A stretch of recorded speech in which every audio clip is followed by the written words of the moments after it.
আযাবের কঠিনতায় জাহান্নামীরা ভীষণ চিৎকার ও আর্তনাদ করতে থাকবে, কিন্তু ওরা তো স্থায়ীভাবে জাহান্নামে শাস্তি ভোগ করবে।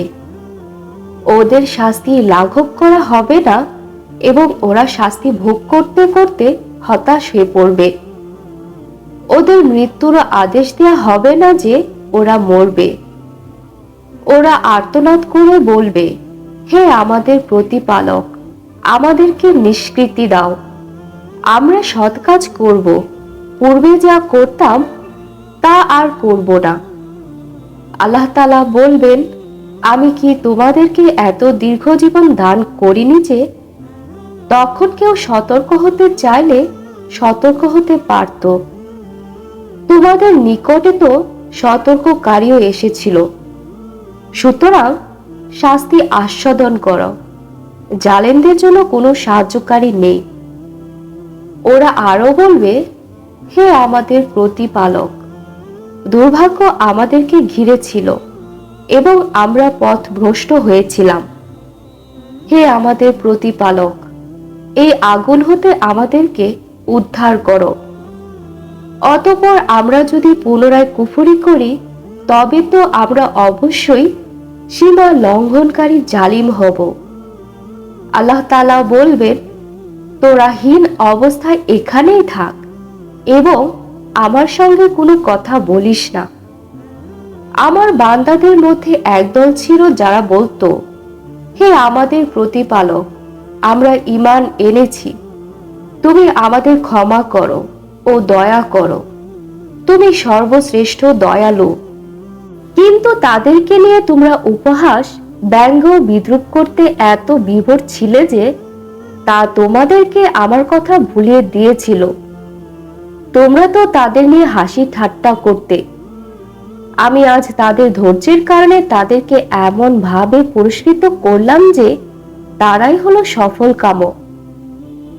যখন হস্তপদ শৃঙ্খলিত অবস্থায় ওদেরকে তার কোনো সংকীর্ণ স্থানে নিক্ষেপ করা হবে, তখন ওরা সেখানে ধ্বংস কামনা করবে। ওদেরকে বলা হবে, আজ তোমরা একবারের জন্য ধ্বংস কামনা করো না, বরং বহুবার ধ্বংস কামনা করতে থাকো। সূরা ফুরকান আয়াত 13 থেকে 14।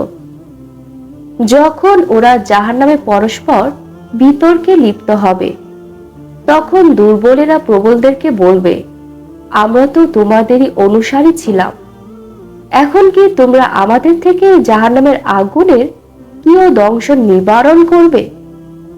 প্রবলেরা বলবে, আমরা সকলে তো জাহান্নামে আছি, নিশ্চয়ই আল্লাহ তার দাসদের মাঝে ফায়সালা করে দিয়েছেন। জাহান্নামীরা জাহান্নামের প্রহরীদেরকে বলবে, তোমাদের প্রতিপালককে বলো, তিনি যেন আমাদের নিকট থেকে একদিনের শাস্তি লাঘব করেন। তারা বলবে, তোমাদের নিকট কি স্পষ্ট নিদর্শনাবলী সহ তোমাদের রসূলগণ আসেনি? জাহান্নামীরা বলবে, অবশ্যই এসেছিল। প্রহরীরা বলবে, তবে তোমরা প্রার্থনা করতে থাকো, আর সত্য প্রত্যাখ্যানকারীদের প্রার্থনা ব্যর্থই হয়। সূরা মুমিন আয়াত 47 থেকে 50। সবাই আল্লাহর নিকট উপস্থিত হবে। যারা অহংকার করত, দুর্বলেরা তাদেরকে বলবে, আমরা তো তোমাদের অনুসারী ছিলাম, এখন তোমরা কি আল্লাহর শাস্তি হতে আমাদেরকে কিছু মাত্র রক্ষা করতে পারবে? তারা বলবে, আল্লাহ আমাদেরকে সৎ পথে পরিচালিত করলে আমরাও তোমাদেরকে সৎ পথে পরিচালিত করতাম। এখন আমাদের ধৈর্যচ্যুত হওয়া অথবা ধৈর্যশীল হওয়া একই কথা, আমাদের কোনো নিষ্কৃতি নেই।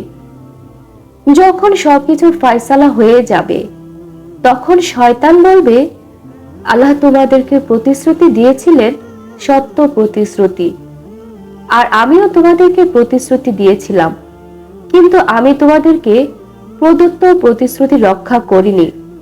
আমার তো তোমাদের উপর কোনো আধিপত্য ছিল না, আমি শুধু তোমাদেরকে আহ্বান করেছিলাম এবং তোমরা আমার আহ্বানে সাড়া দিয়েছিলে। সুতরাং তোমরা আমার প্রতি দোষারোপ করো না। তোমরা তোমাদের নিজেদের প্রতি দোষারোপ করো। আমি তোমাদের উদ্ধারে সাহায্য করতে সক্ষম নই এবং তোমরাও আমার উদ্ধারে সাহায্য করতে সক্ষম নও। তোমরা যে পূর্বে আল্লাহকে আমার সাথে শরীক করেছিলে সেই কথা তো আমি মানিই না। অত্যাচারীদের জন্য বেদনাদায়ক শাস্তি রয়েছে। সূরা ইব্রাহিম আয়াত 21 থেকে 22। ওরা অসহ্য যন্ত্রণায় মৃত্যু কামনা করবে এবং চিৎকার করে বলবে, হে মালিক, তোমার প্রতিপালক আমাদেরকে নিঃশেষ করে দিন। সে বলবে, তোমরা তো এইভাবেই অবস্থান করবে। আল্লাহ বলবেন, আমি তো তোমাদের নিকট সত্য পৌঁছায় দিয়েছিলাম, কিন্তু তোমাদের অধিকাংশ তো সত্যে বিমুখ ছিলে। জাহান্নামীরা কেঁদে কেঁদে এত অশ্রু ঝরাবে যে তাতে নদী প্রবাহিত হবে এবং তার উপর নৌকা চলাও সম্ভব হবে। তারা রক্তের অশ্রুও ঝরাবে। কাফেরগণ তাদের লিডার বা নেতাদেরকে দ্বিগুণ শাস্তি দেওয়ার জন্য আল্লাহ তাআলার কাছে আবেদন পেশ করবে। আল্লাহ তাআলা বলবেন, যেদিন তাদের মুখমণ্ডল আগুনে উলট পালট করা হবে, সেদিন তারা বলবে, হায়, আমরা যদি আল্লাহ তাআলাকে এবং রাসূলকে মানতাম।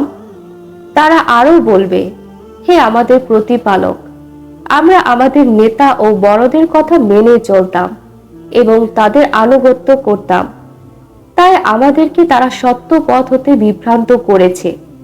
হে আমাদের প্রতিপালক, ওদেরকে আপনি দ্বিগুণ শাস্তি দিন এবং তাদের প্রতি বর্ষণ করুন বিরাট অভিসম্পাত। সূরা আহজাব 8ম রুকু। আল্লাহ তাআলা আগুনের থাম দিয়ে তাদের বাসস্থানকে এমন ভাবে চারদিক থেকে আবদ্ধ করে দিবেন যেন তিনি তাদের ভুলে গেছেন, কিন্তু অভ্যন্তরে যথারীতি চলতে থাকবে তাদের কৃতকর্মের ফলাফল। জাহান্নামীদের শাস্তির বর্ণনা দিতে গিয়ে কোরআনে কারিমে বারবার বলা হয়েছে নার তথা আগুন। যে আগুনের তীব্রতা গায়ের চামড়া খসিয়ে দিবে পুরোপুরি, পরক্ষণেই তা আবার পুনরায় পূর্বের রূপে ফিরে যাবে। আবারও আগুন তা খসিয়ে দিবে। তাদের আঘাত করা হবে আগুনের মুগুর দিয়ে। এই প্রসঙ্গে কোরআনে কারিমে ইরশাদ হয়েছে, কখনো না, তারা নিক্ষিপ্ত হবে হুতামায়। তুমি কি জানো হুতামা কি? তা তো হলো আল্লাহর প্রজ্বলিত আগুন, যা অন্তর সমূহকে গ্রাস করবে। তা তাদেরকে বেষ্টন করে রাখবে অতি উঁচু স্তম্ভ সমূহে। সূরা হুমাজা আয়াত 4 থেকে 9। কোরআনে জাহান্নামের পানি আর ছায়ার বর্ণনাও রয়েছে। তার ধরন হলো, তারা পানি জালে দেওয়া হবে গলিত সীসা আর ছায়া হবে উত্তপ্ত। কোরআনে বলা হয়েছে তারা থাকবে অতি উষ্ণ বাতাস ও গরম পানিতে, ছায়া হবে উত্তপ্ত। সূরা ওয়াকিয়া আয়াত 42 থেকে 43। কোরআনে বর্ণনায় উঠে এসেছে এমন আরো বহুবিধ শাস্তির কথা।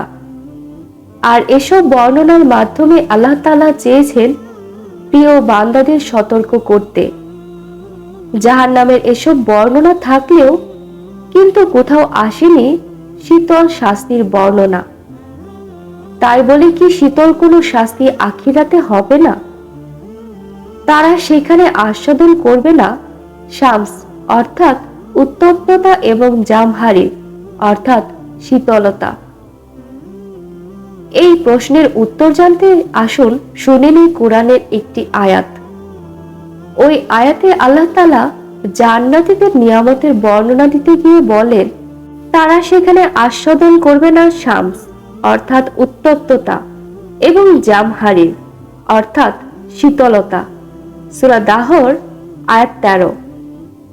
কোরআনে কারিমের ব্যাখ্যাকারকরা এই আয়াতের ব্যাখ্যায় বলেছেন, গরমও নয় ঠান্ডাও নয়। তাফসিরে জালালাইন সফওয়াতুত তাফাসির। আর জামহারি শব্দের অর্থ হলো প্রচন্ড ঠান্ডা। আল মুজাম আল ওয়াসিত হাসিয়ায়ে বুখারী। তীব্র গরম এবং তীব্র শীত অনুভূত না হওয়াকে জান্নাতীদের নিয়ামত বলা হয়েছে। এর দ্বারা বোঝা যায় উভয় অনুভূতি জাহান্নামীদের শাস্তি হবে। যা না থাকাটা জান্নাতীদের কাছে নিয়ামত মনে হবে। এবার আসি হাদিসের দিকে।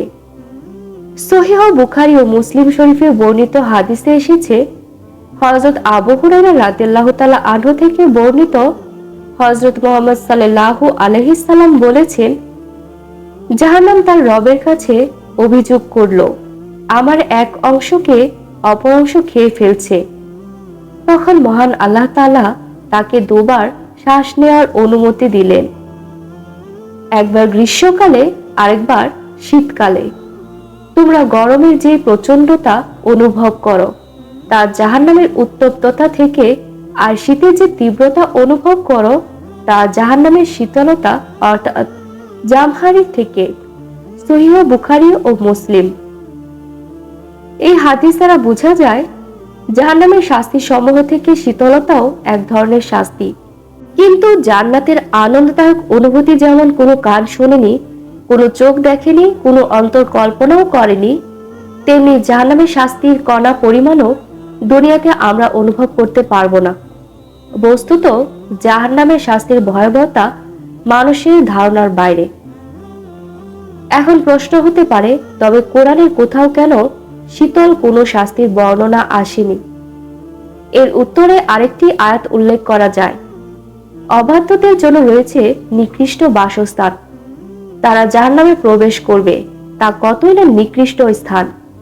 সে আস্বাদন করুক গাসসাক অর্থাৎ পুঁজ এবং হামিম গরম পানি এর স্বাদ এবং একই আকৃতির আরো অনেক। সূরা সুয়াদ আয়াত 55 থেকে 58। আয়াতে একই আকৃতির আরো অনেক অংশের ব্যাখ্যায় মুফাসসিররা বলেন, উল্লেখিত আযাবের অনুরূপ অন্যান্য আযাব, যেমন প্রচন্ড ঠান্ডা, অতি উষ্ণ বাতাস, জাক্কুম ভক্ষণ ইত্যাদি বিভিন্ন প্রকার শাস্তি।